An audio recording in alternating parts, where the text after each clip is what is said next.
علماء نے ایک فیصلہ پیش کیا ہے، ایک خلاصہ پیش کیا ہے، ایک تجزیہ پیش کیا ہے کہ خدا کے نبیوں میں کچھ نبی ایسے ہیں، بلکہ بعض نے تو 2 نام پیش کیے۔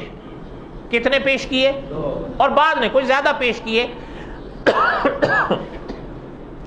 ان ناموں میں چاہے 2 ہوں یا 2 سے زیادہ ہوں، ایک نام ایسا ہے کہ یہودی بھی ان کو نبی مانے، عیسائی بھی ان کو نبی مانے، مشرکین مکہ بھی ان کو مانے، اور آپ اور ہم مسلمان بھی انہیں نبی مانے۔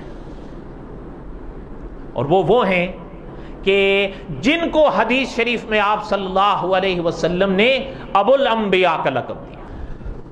2 قول ملتے ہیں کہ حضرت ابراہیم علیہ السلام کہاں پیدا ہوئے۔ دھیان میری طرف رہے۔ بعض علماء نے لکھا ہے کہ اپنے اس زمانے میں، چونکہ ہزاروں سال گزر گئے ہیں، بعض علماء نے لکھا ہے کہ حضرت ابراہیم علیہ السلام دمشق میں پیدا ہوئے۔ دمشق کہاں ہے؟ جسے شام کہا جاتا تھا، آج جسے سیریا یا سوریا کہا جاتا ہے، اس کا کیپٹل ہے یہ دمشق۔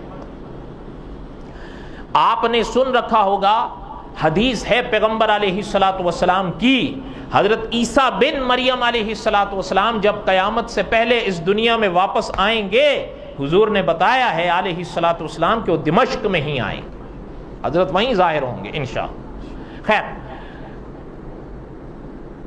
دوسرا قول یہ ہے، اور اسی کو محققین نے قبول کیا ہے، اس کے ساتھ اختلاف کیا ہے دمشق والے قول کے ساتھ۔ محققین علماء کا فیصلہ ہے کہ حضرت ابراہیم علیہ السلام بابل میں پیدا ہوئے۔ اب یہ شہر نہیں رہا، دمشق تو ہے، بابل نہیں رہا، بلکہ علماء جغرافیہ کا فیصلہ یہ ہے کہ وہ جسے اب کہا جاتا ہے عراق، کیا کہا جاتا ہے؟ عراق کا جو شمالی حصہ ہے، یہاں تھا یہ بابل شہر، اور قرآن پاک میں اللہ تعالیٰ نے ذکر بھی کیا ہے اس شہر کا۔ بہرحال وہ امید ہے اگر اللہ تعالیٰ نے ہمیں زندگی اور توفیق دی تو جب حضرت سلیمان علیہ السلام کا واقعات شروع ہوں گے تو اس میں انشاءاللہ آئے گا۔ خیر، اب نہیں ہیں، کھنڈرات ہیں اس شہر کے،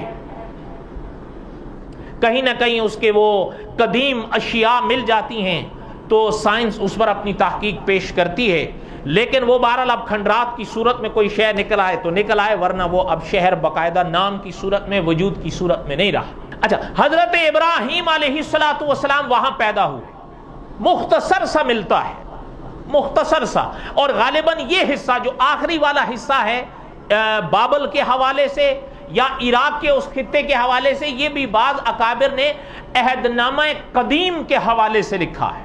اب علماء نے لکھا ہے کہ اللہ تعالیٰ نے حضرت ابراہیم علیہ السلام کو شہر میں پیدا فرمایا، اور یہ بھی چیز ہے، علماء کا ایک بڑا عجیب فیصلہ ہے کہ جس قوم میں حضرت ابراہیم پیدا ہوئے، جس علاقے میں حضرت ابراہیم پیدا ہوئے،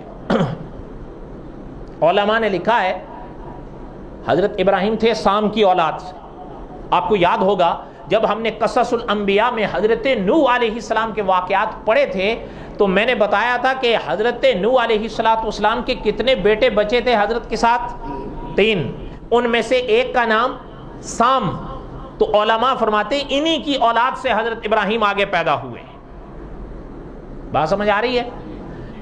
البتہ علماء نے فرمایا کہ یہ تاریخ بتاتی ہے جس علاقے میں حضرت پیدا ہوئے، شاید یہ دنیا کی اس زمانے میں، اب نہیں، اس زمانے میں دنیا کی یہ پہلی قوم تھی جس کی باقاعدہ حکومت بت پرستوں کی تھی، جس علاقے پر باقاعدہ حکومت بت پرستوں کی تھی۔ اللہ تعالیٰ نے اس ماحول میں حضرت ابراہیم کو پیدا فرمایا۔